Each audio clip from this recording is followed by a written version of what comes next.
Hey guys, welcome back to the channel. Today I'm gonna put two titanic terrors of the ocean against each other and see which one truly rules the seas. Being the Mosasaurus from the Jurassic World franchise and the Megalodon as seen in the two Meg films. Which of these two beasts is truly stronger? Let's find out. Before we get into the matchup, I know Goji-Chronic did this video. I didn't watch his video as I don't have 40 minutes to spare, I'm not gonna lie. So this will be my own take on the subject. I believe he said the Megalodon won, which seems to be the popular opinion for most paleontologist fans, as the Megalodon would probably likely kill a Mosasaurus with a single bite in real life. As the Meg had around 40,000 pound bite force, which is probably the most powerful bite force of anything that ever lived. To put that number into perspective, the T-Rex only had a bite force of around 12,800 pounds. But seeing as how I'm talking about the fictional Mosasaurus and the fictional Megalodon, it's important that we don't limit ourselves to these numbers for the two respective animals. So does Goji-Chronic's take hold up to scrutiny? Let's find out.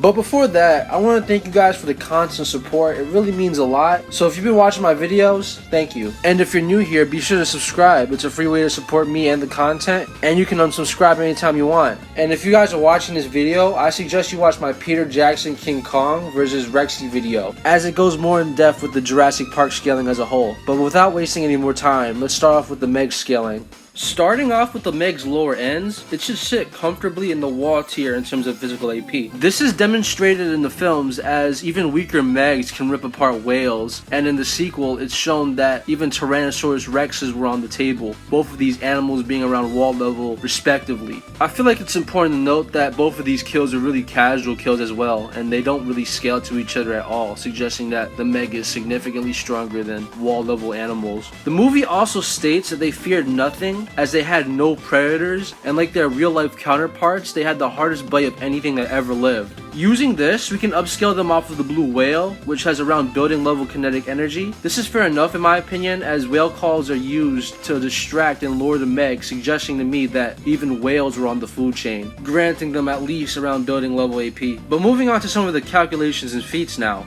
Alright, and the feats and calculations that I got scaled to only the bigger Meg as seen in the second half of the first Meg film. And the only real major attack potency feat that I was able to find was the Megalodon smashing into a coral reef. I couldn't find any calculations for this feat anywhere, and I can't do math for nothing. So I hit up the guy who did the calculations for my Rocky FNAF video, Shororis, his channel will be in the description. And he was actually able to calculate the feat, and he got it to around building level, which isn't an outlier as the film establishes that it's the top apex predator of the sea. Another attack potency feat that I could find for the Megalodon was it no-selling a torpedo. I couldn't really calc the feat because of the water. Some people told me that it's a little weird to calculate, but I was able to do some research, and torpedoes are typically stronger than missiles, which are around small building level, and torpedoes themselves are around small building level. So yeah, the little feats that the Meg has are actually consistent with the lore. So that was certainly pretty surprising, and I'd like to note that this all scales to his durability, as he no-sells the torpedo in question and he rams his entire body into the coral reef. So attack potency and durability are relative in this instance. But moving on to the speed of the Megalodon, and to get a range of speed to where this creature would be, because there's no real feats in the film, we just have to look into the lore once again. And we know for a fact that the Meg catches and eats humpback whales, which swim up to 16 miles per hour when they're in danger. We also see in the film that the Megalodon has developed a taste for its own kind, so saying that they could eat and catch great white sharks is not out of the question in my opinion, and those guys can swim up to 35 miles per hour, putting them around the superhuman tier. Now that we got all that stuff out the way, let's talk about the most impressive attribute of the Megalodon, being its impressive size. The film itself explicitly states that the Megalodon ranges anywhere from 70 to 90 feet long, or around 21 to 27 meters respectively. Though I feel like I should mention that the biggest Meg in the series is around 26 meters long, so I don't know. Now as for the weight, it should be around 50 to 70 tons, making it 10 times heavier than an elephant. So he's a pretty heavy guy. Moving on to the Mosasaurus now, I want to start this segment of the video on a note that might surprise some of you guys, but the Mosasaurus is by far the strongest creature in the Jurassic Park universe. She stated verbatimly to have killed the Indominus with a single bite. The same Indominus that was able to bite through gyrospheres, which are stronger than steel. And in the same movie, she was able to smash through the Avery, which is made out of fiberglass, meaning that it's a material stronger than steel. This feat in particular has been calculated to be in around building plus to even large building level, and this was done via a simple headbutt. The same animal that did this was considered no match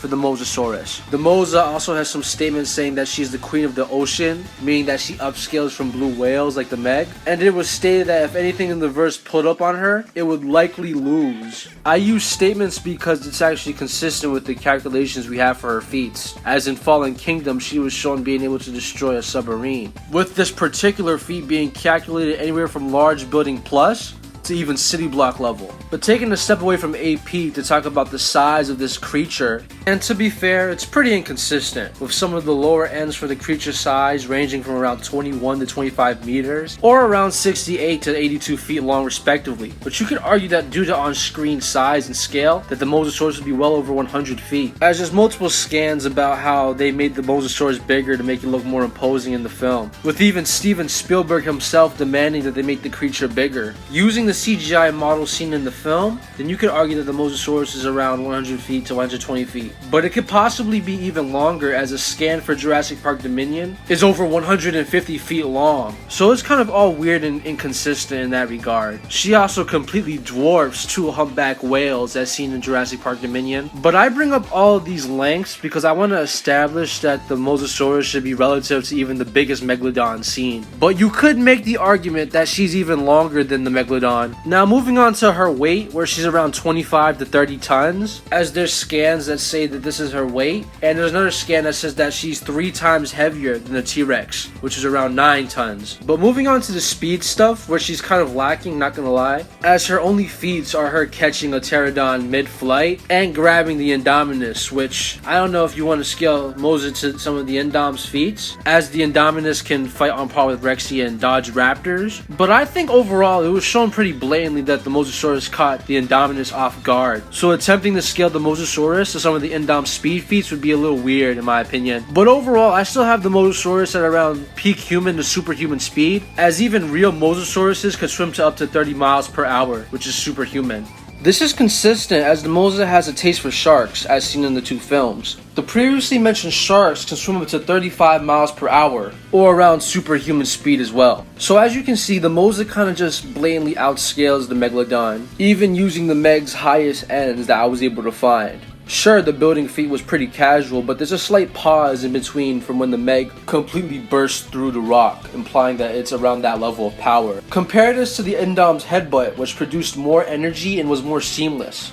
The same animal that was no match for the Mosa and was ripped to shreds by it. The Mosasaurus being the god of the verse means that she even upscales the Giganotosaurus, which murked Rexy while she was at her strongest. This is important because even weaker Rexys, such as the one from Fallen Kingdom, have statements that say that they're the strongest of all the dinosaurs pretty much, which means that Rexy would upscale Buck, who has a large building calc, and the Spinosaurus, which has a large building calc as well, and then the Mosa would just upscale that by a somewhat unquantifiable amount, but a significant one nonetheless. So yeah, the Mosa should be able to rip apart even the biggest Megs. The Mosa is also consistently much bigger, around 35 or 10 meters longer to be specific. Both should scale to their aquatic life in terms of speed, so this isn't a blitz in one of the animal's favor, but speed is only going to do so much when the other guy is way stronger. So why do so many people think the Meg wins this matchup? Even Goji-Center thought it. And to answer that question, I'm going to have to talk about a bigger issue. And it's crazy because the issue in question is only prevalent in the kaiju or dinosaur fighting community. The issue I'm talking about is size, weight, corporeal build. And I'm here to tell you guys that in a fictional matchup,